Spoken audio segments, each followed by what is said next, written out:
E esse texto que vou pregar hoje tem a ver com o tema do culto de hoje, que é felicidade.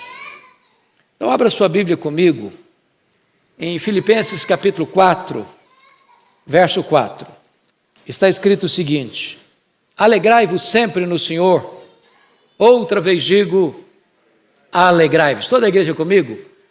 Alegrai-vos sempre no Senhor. Outra vez digo, alegrai-vos. E eu quero começar fazendo uma pergunta a você nesta manhã. É bem verdade que é uma pergunta pessoal. E eu sei que você não gosta de perguntas pessoais. Aliás, nenhum de nós gosta. Porque toda pergunta pessoal invade a nossa privacidade, de certa forma nos põe contra a parede. E nós não gostamos que ninguém invada a nossa vida sem pedir licença. Entretanto, farei essa pergunta a você como se nós estivéssemos numa conversa bem particular. E a pergunta é esta: você é uma pessoa feliz? Você é uma pessoa feliz? Não é preciso ter muita pressa para responder esta pergunta, porque ela não é tão simples e não é tão óbvia como parece. Eu explico. Em 1991, nós estivemos com a caravana na missão Quacis-Abantu, na África do Sul. E uma pessoa que nos acompanhava perguntou à esposa de um missionário daquela missão assim: você é submissa ao seu marido? E a mulher deu uma resposta inteligentíssima. Ela respondeu assim: eu posso lhe garantir que o meu marido me ama. Mas se eu sou submissa a ele ou não, essa pergunta não tem que ser feita a mim, tem que ser feita a ele. E eu gostei da resposta. Então vou mudar a minha pergunta. Seu marido pode garantir que você é uma mulher feliz? Sua mulher pode garantir que você é um homem feliz? Lá em Provérbios 31 diz que os filhos da mulher virtuosa se levantavam e diziam assim: mamãe é uma mulher feliz. Seus filhos podem dizer isso a seu respeito? Seus pais? Seus amigos? Bom, é provável que a essas alturas você já esteja criando alguns mecanismos de defesa aí no seu coração. O pastor está me fazendo essa pergunta porque ele não conhece a minha história. Se eu contar a minha história, até pedra chora. Será que dá para ser feliz? Tempo de pandemia, mais de 6 milhões de pessoas ceifadas na pandemia. Muita gente fechou seu comércio, deu uma retrocedida na vida financeira, lutas de todos os cantos, por todos os lados. Dá para ser feliz? Quando Paulo escreveu esse texto aqui, ele não estava hospedado num hotel 5 estrelas em Roma. Ele estava numa prisão, algemado, acusado pelos seus irmãos, os judeus. E ele diz: alegrai-vos sempre no Senhor. Outra vez digo, alegrai-vos. E ele nos ensina 3 verdades aqui. Primeira, a alegria não é uma opção, a alegria é um mandamento. A alegria aqui não é substantivo, é verbo. E verbo no imperativo. Alegrai-vos. Vou lhe dizer que ser uma pessoa triste é um pecado de desobediência a uma ordem expressa de Deus. Isso porque o Evangelho é boa nova de grande alegria. O reino de Deus é alegria no Espírito Santo. O fruto do Espírito é alegria. E a ordem de Deus é alegrai-vos. Mas o texto diz assim: alegrai-vos sempre. Me permita uma pergunta: você tem problema na sua vida? Ou sou eu que tenho na minha? De vez em quando a grana fica curta também? De vez em quando alguém da sua família fica doente também? Quando ele diz alegrai-vos sempre, o que ele está querendo dizer? Que esta alegria, além de imperativa, é ultra circunstancial. Hoje, gente, até um ateu consegue estar feliz quando está tudo bem com ele. A questão é se você continua sendo feliz apesar da luta, apesar da enfermidade, apesar dos problemas financeiros, ou apesar da crise nacional ou mundial. Agora, ele diz assim: alegrai-vos sempre no Senhor. A nossa alegria, meus irmãos, não é um sentimento, não é uma emoção. A nossa alegria não procede de uma circunstância favorável. A nossa alegria tem nome, tem endereço. A nossa alegria é uma pessoa. A nossa alegria é Jesus.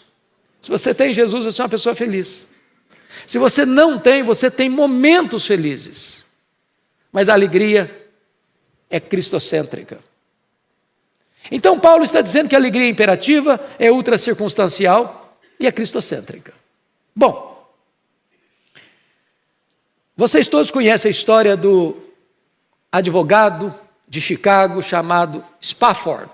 Dr. Spafford foi levado a Cristo no ministério de Dwight Lyman Moody no século XIX. Ele era um homem muito rico.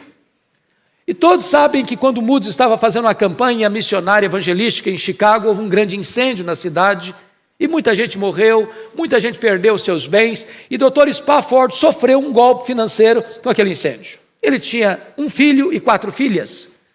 Logo depois o filho morre e ele encontra um momento doloroso na vida de um grande luto. Então ele resolve fazer uma viagem com a esposa, com as 4 filhas para a Europa, para ter um tempo de refrigério. E na véspera da viagem ele não consegue embarcar. Problemas dos seus negócios, das suas empresas.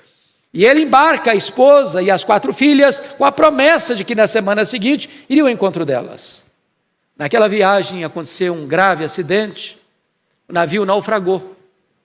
E a esposa manda um telegrama para ele, salva, porém só. As 4 filhas morreram no acidente. Quando ele vai ao encontro da esposa, ele pede ao comandante do navio para mostrar para ele o local do acidente onde as suas filhas morreram. E o Deus que inspira canções de louvor nas noites escuras colocou no coração dele uma canção. E ele a escreveu, e é um hino que cantamos. E ele só escreveu esta canção em toda a vida. Se paz a mais doce me deres gozar, se dor a mais forte sofrer, ó seja onde for, tu me fazes saber que com Jesus feliz eu sempre sou feliz com Jesus, meu Senhor. Eu não perguntei se você está feliz hoje. Estar é uma situação passageira. Eu perguntei se você é feliz. Um pai que vê suas filhas morrer ou sofre a dor do luto dos filhos, não está feliz. Mas se tem Jesus, ele é feliz. Ele é feliz. Então, eu gostaria de olhar para esse texto e dizer que há alguns crentes que, embora salvos pela graça, não estão desfrutando desta alegria. Basta olhar no semblante delas. A grande pergunta é, o que tem roubado, ou quem tem roubado essa alegria do nosso coração? Parece-nos que esta carta, a carta da alegria, revela-nos quem está roubando a nossa alegria. No capítulo 1, versículo 12, confirem comigo, quem rouba a nossa alegria são as circunstâncias da vida. Ele diz, meus irmãos, eu quero cientificar-vos que as coisas que me têm acontecido têm antes contribuído para o progresso do Evangelho. As circunstâncias da vida tiram a nossa alegria. Sabe por quê? Elas acontecem à nossa revelia. Você não planejou, você não sonhou, você não programou, e de repente as coisas acontecem. É um acidente, é uma enfermidade grave, é um luto doloroso, é um divórcio amargo, é uma situação que você nunca imaginou passar pela vida, mas está passando. Se você não tomar cuidado, as circunstâncias levam embora a sua alegria. Imagine você indo para um médico, para um exame de rotina e descobre que está com uma doença grave. Ou imagine você chegar na empresa e ser levado para o RH e dizer, olha, a partir de hoje os seus serviços estão sendo dispensados. Ou imagine você, um casamento de 20 anos, de repente um fato acontece e o casamento acaba. Circunstâncias. Quando Paulo diz isso, meus irmãos, eu quero que vocês saibam que as coisas que me aconteceram têm antes contribuído para o progresso do Evangelho, eu preciso perguntar para Paulo, o que aconteceu com você, Paulo? O que aconteceu? Que circunstâncias são essas? E ele poderia resumir para nós dizer o seguinte, olha gente, eu fui perseguido em Damasco, eu fui rejeitado em Jerusalém, Eu fui esquecido em Tarso, eu fui apedrejado em Listra, eu fui açoitado em Filipos, eu fui escorraçado em Tessalônica, eu fui enxotado de Bereia, eu fui chamado de tagarela em Atenas, eu fui chamado de impostor em Corinto, eu enfrentei feras em Éfeso, eu fui preso em Jerusalém, eu fui acusado em Cesareia, eu enfrentei um naufrágio para Roma, eu fui picado por uma cobra em Malta, mas eu quero que vocês saibam que as coisas que me aconteceram têm antes contribuído para o progresso do Evangelho. Se você não olhar para a vida sob a perspectiva da soberania de Deus, as circunstâncias podem levar embora a sua alegria. Porque Paulo estava preso em Roma, ele diz, em Filipenses 1, 3 coisas aconteceram com ele. As igrejas foram mais encorajadas a pregar. Segundo, toda a guarda pretoriana tomou conhecimento das suas cadeias em Cristo. O que era a guarda pretoriana? Era a soldadesca de elite de Roma. Eram 16 mil soldados da mais alta patente. Se Paulo estivesse solto, ele jamais teria alcançado aquela elite de Roma.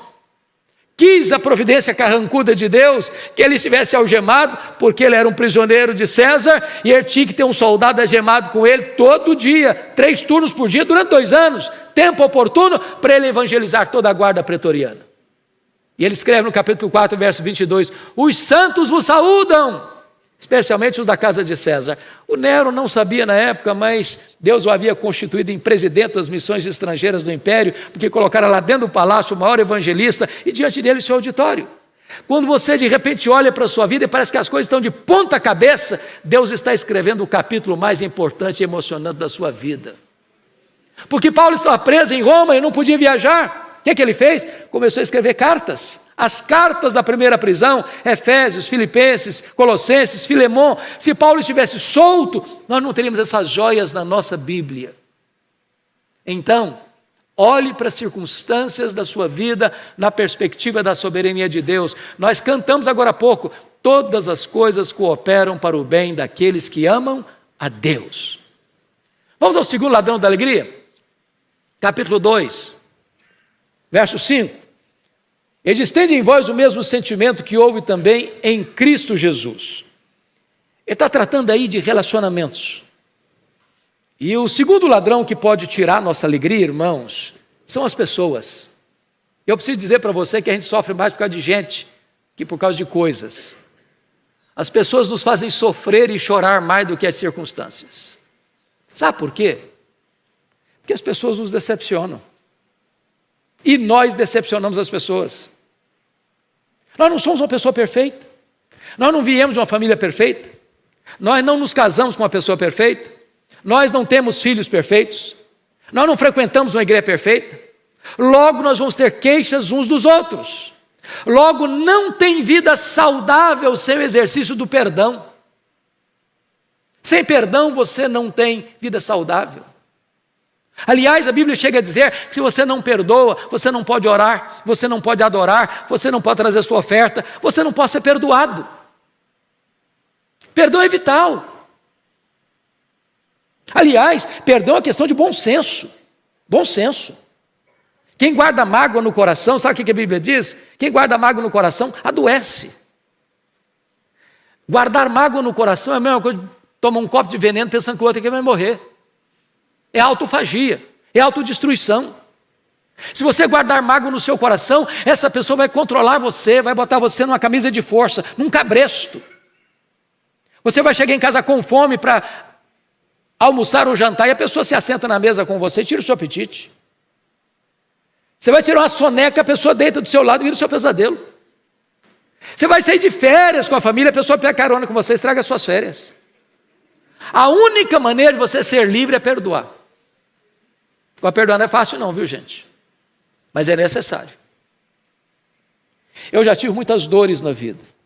Muitas. Mas talvez a dor mais aguda que eu já tive na minha história aconteceu no dia 2 de agosto de 1982. Eu estava começando meu pastorado em Bragança Paulista. Meu irmão, que era acima de mim, tinha feito aniversário no dia anterior, no dia 1º de agosto. E no dia 2 de agosto ele foi assassinado com 11 golpes de faca, todos mortais, pelo primo primeiro da sua mulher. A dor foi tão aguda, tão avassaladora, que na hora que eu recebi o telefonema eu perdi a voz. Quando Deus me deu forças e me recobrou a voz, a primeira palavra que Deus botou na minha boca foi esta: eu perdoo o assassino. Eu não tinha outra opção. Ou perdoava ou adoecia. Ou perdoava ou minha vida viraria um inferno. Ou perdoava ou teria que abandonar o ministério. Mas eu quero lhes dizer que o perdão é maior que o ódio. O perdão cura, o perdão restaura. O perdão é a asepsia da alma, é a faxina da mente, é a alforria do coração. Perdoe. A igreja de Filipos era uma igreja maravilhosa. Porta para fora, missionária. Porta para dentro, os irmãos estavam batendo a cabeça. Pasmem vocês. Até as mulheres estavam brigando na igreja.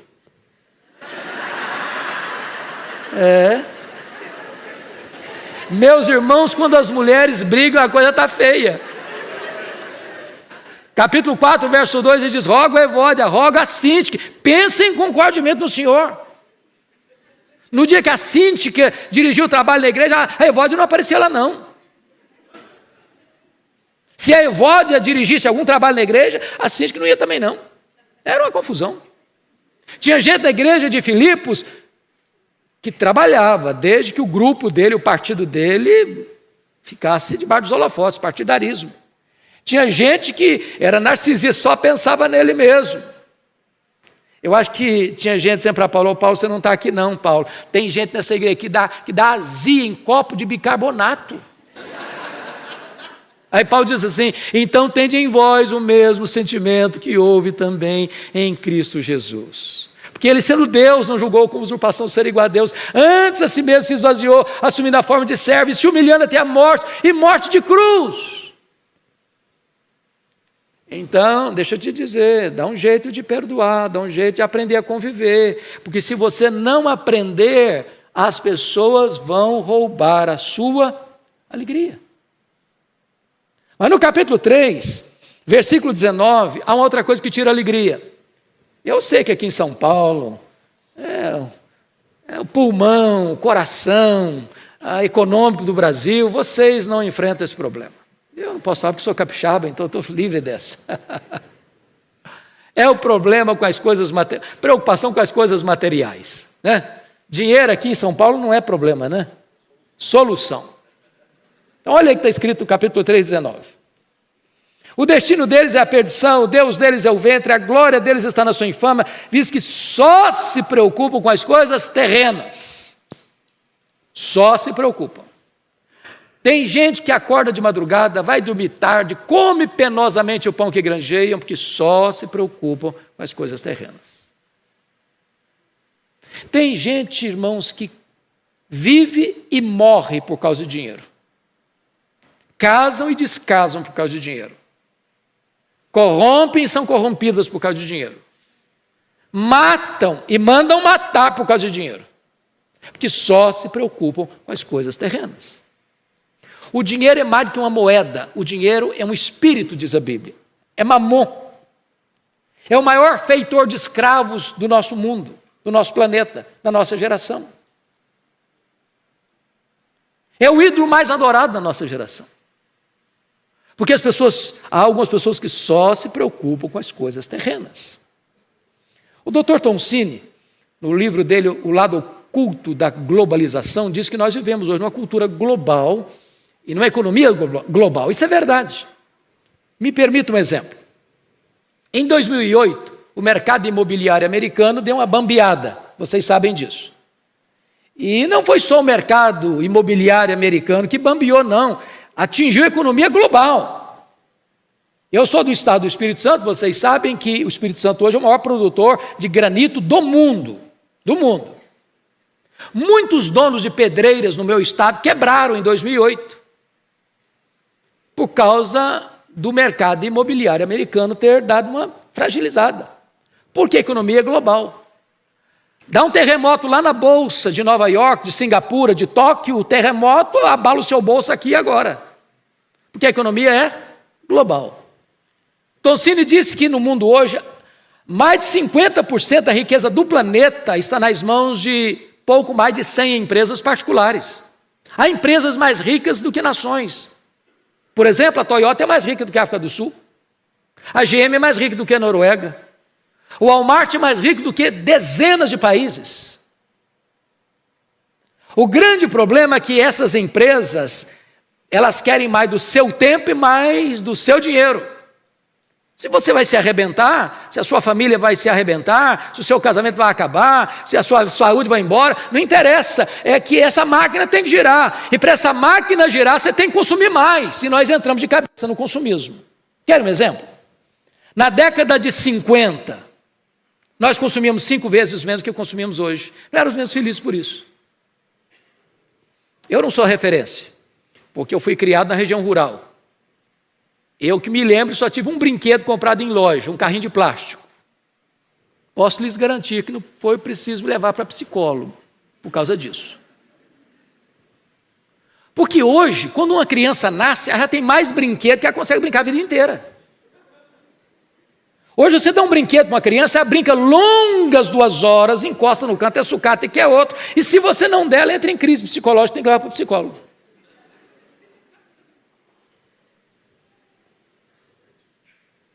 Eu tenho um amigo que tem 3 mulheres. Obviamente a esposa e 2 filhas. Não vai pensar mal do meu amigo, por favor, né, gente? Num dia de casamento, elas disseram para ele assim: temos que comprar sapatos novos. Ô, gente, quem duvida disso? Ué, casamento é tudo novo, né? A lei parece que diz isso. Consumismo diz isso. Mercado diz isso. Mas ele diz para elas assim: vamos dar uma olhadinha no que nós já temos? Abriu um power, super poderoso armário e contou 151 pares de sapatos.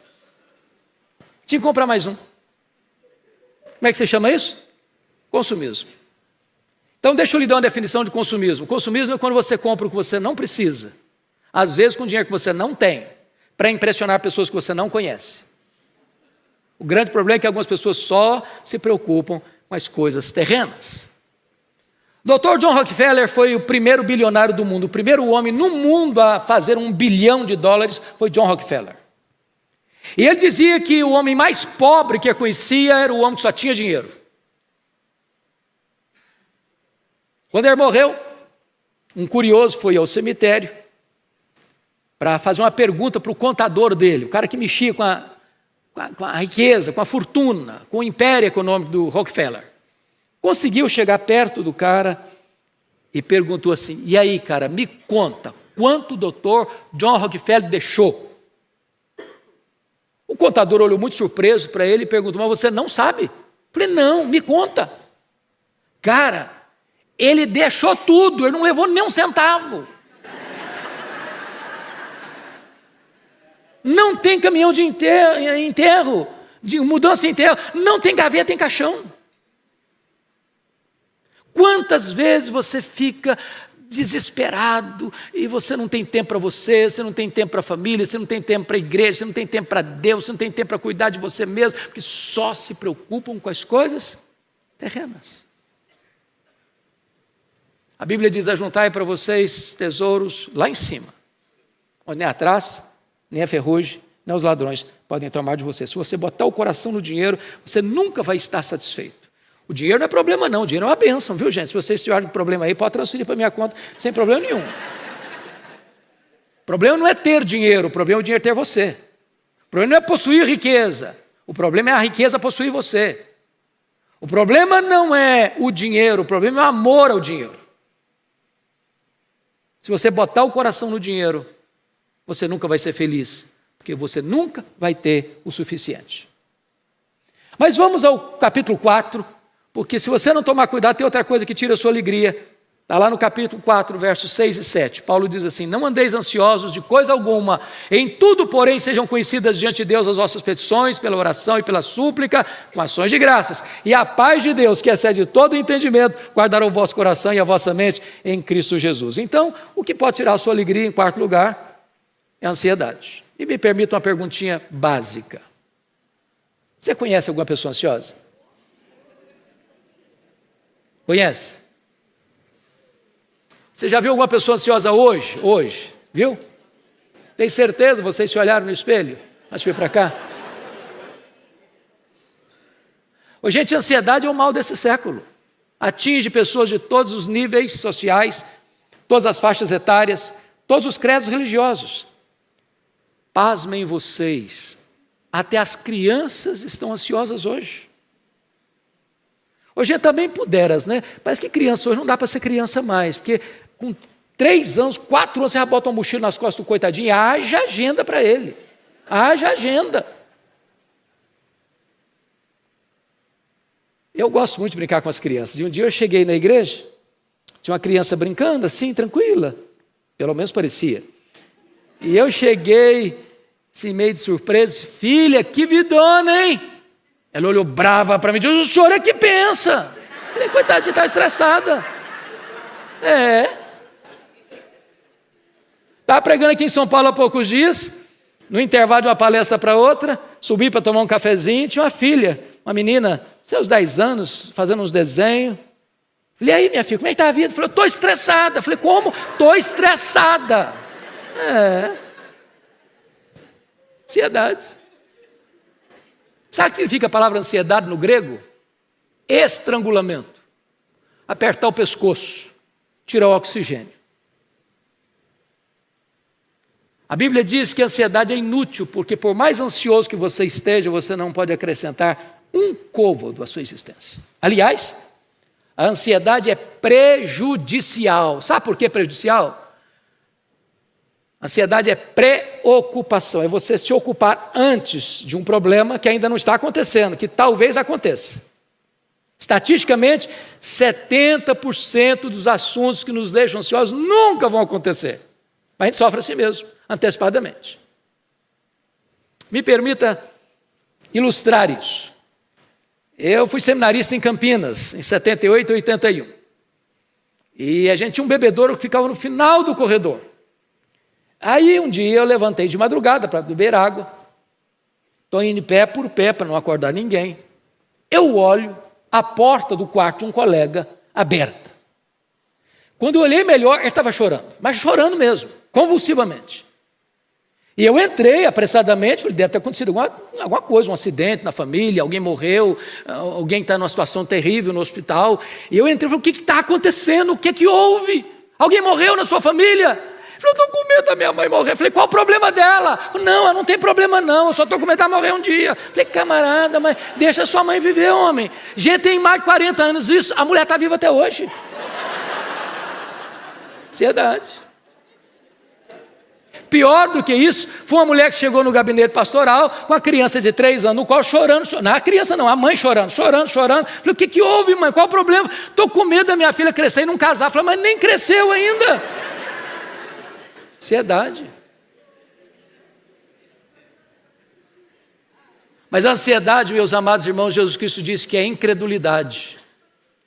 Os gentios que não conhecem a Deus é que se preocupam com todas essas coisas. Que comeremos, que beberemos, com que nos vestiremos. Mas vós deveis buscar, em primeiro lugar, o reino de Deus e a sua justiça. E as demais coisas vos serão acrescentadas. Como é que resolve isso? Tem remedinho na farmácia? Tem comprimido? Tem uma injeção que você toma assim, falou, daqui a 6 meses você pode ficar tranquilo que não tem mais ansiedade no seu coração, não. Qual a receita para curar a ansiedade?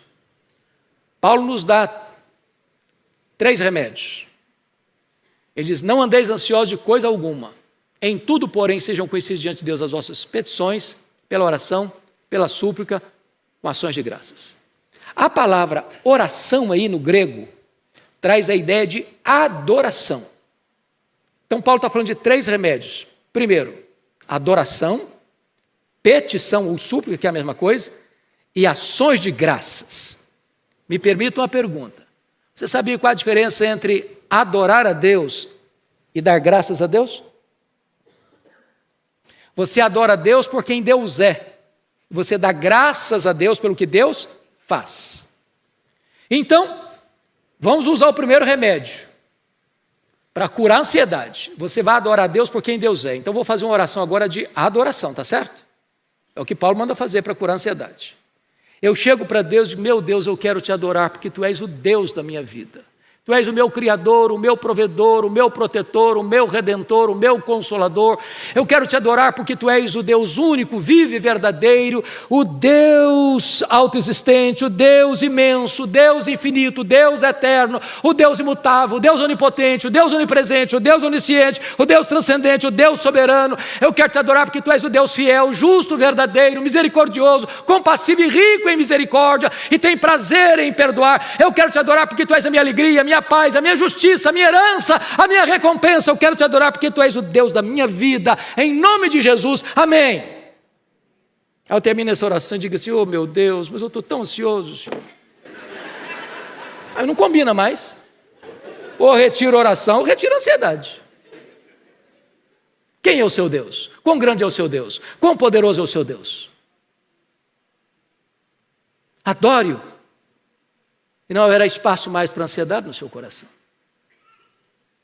Mas em segundo lugar, ele diz: você resolve o problema da ansiedade quando você suplica a Deus. Ele é seu pai, Ele conhece você, Ele conhece seu nome, Ele conhece o seu passado, Ele conhece o seu presente, Ele conhece o seu futuro. Ele amou você antes da fundação do mundo, Ele mandou o seu filho morrer em seu lugar, Ele habita em você pelo Espírito Santo, o seu nome está escrito no livro da vida. Ele sabe a sua luta, Ele sabe a sua dor, Ele conhece as suas lágrimas, Ele conhece as palavras que nem você consegue proferir. Coloca a sua causa diante dEle, Ele tem cuidado de você, se importa com você. Mas Ele disse que você quer curar a ansiedade? Comece a dar graças a Deus.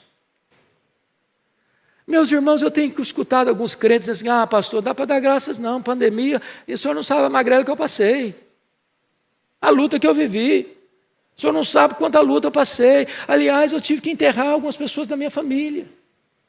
Como assim dar graças? Você tem motivo para dar graças? Você está vivo, você está aqui, no ano de pandemia você está aqui, gente melhor do que você e eu, partiu para o Senhor, você está aqui. Se você acha que você não tem motivo, deixa eu fazer algumas perguntas. Quanto vale os seus olhos? Você está enxergando? Quanto vale? Quanto vale o fato de você estar me escutando? Quanto vale? Quanto vale você ter mãos para trabalhar, para abraçar? Quanto vale? Quanto vale você ter pernas para andar e não estar numa cadeira de roda? Quanto vale isso? Quanto vale você ter um cérebro que funciona e você está conectado com o mundo? Quanto vale isso? Quanto vale você ter um coração que bombeia sangue para o seu corpo, dá vida ao seu corpo? Quanto vale isso? Quanto vale você ter pulmões que jogam ar para dentro de você? Nesta pandemia, um dos maiores banqueiros do mundo morreu, e a filha dele disse o seguinte: o que foi mais curioso, que meu pai, sendo dono de um império econômico, morreu por aquilo que era de graça. Quanto vale o fato de você não estar num respirador mecânico? Quanto vale? Quanto vale você ter rins que filtram as impurezas do seu corpo? Você não está numa máquina de hemodiálise. Quanto vale isso? Quanto vale você ter uma família? Quanto vale você ter uma casa? Quanto vale você ter um lar? Quanto vale você ter uma cama para dormir? Quanto vale você ter roupa quente para vestir? Quanto vale você ter uma igreja? Quanto vale você ter o seu nome no livro da vida? Quanto vale você ser cidadão e cidadã do céu? Quanto vale isso? Pare de murmurar, pare de reclamar, comece a dar graças a Deus, e não haverá mais espaço para ansiedade no seu coração. O resultado é a paz de Deus, que excede todo entendimento, que vem guardar o seu coração e a sua mente em Cristo Jesus. E a palavra guardará lá no grego é montar guarda, montar sentinela. Quando a ansiedade quer entrar, tem uma soldadesca divina ao redor da sua cabeça e do seu coração, da sua razão e dos seus sentimentos. A paz de Deus. Por isso Paulo pôde dizer de uma cadeia: alegrai-vos sempre no Senhor. Outra vez digo, alegrai-vos. Quando era criança, eu escutei uma frase numa igreja que desceu quadrado. Sabe quando desce quadrado? Arranhando. E a frase foi essa: projeto de Deus na sua vida não é fazer você feliz, é fazer você santo. Pensei, meu Deus, é isso mesmo? A primeira parte eu concordo plenamente, sede santos porque eu sou santo. Mas será que o projeto de Deus não é fazer você feliz? Também?